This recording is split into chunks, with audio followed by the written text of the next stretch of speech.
Keyingi manzilimiz Qarshi shahri Muhammad Ota choyxonasi yonida 1 soatga 1 tonna beradigan eng full variantdagi suv filtrimizni o'rnatib berdik. Mana bu suv filtrimiz skvajnidan olib filtrlaydi. 1 soatga 1 tonna beradigan bu suv filtrimizga qo'shib ultrafiolet azonator qo'yib berganmiz. Mineralizatsiyasi o'zida bo'ladi. Eng oxirgi full variantdagi suv filtr bo'ladi.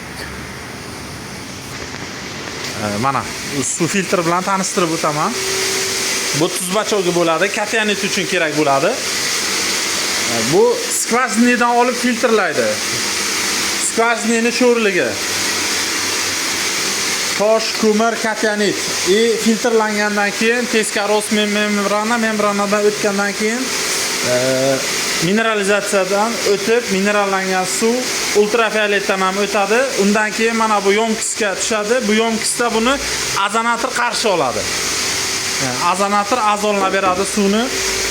Prozrachniy ko'rinib turadigan kolbalarda qo'yib berganmiz. Loy, qum to'lganini mana shundan ko'rib almashtiradilar. Suv filtrining umri uzoq bo'ladi.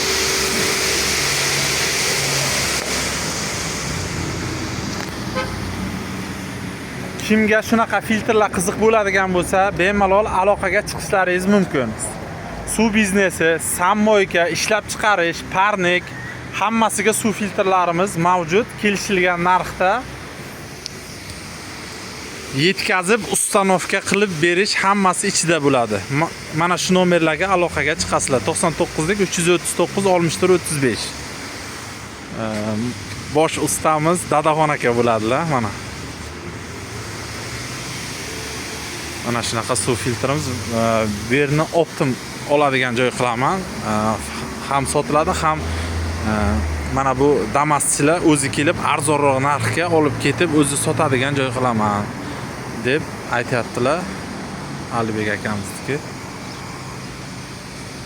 Mana shu manzil. Tanigan bilganlar kelaverasizlar suvga.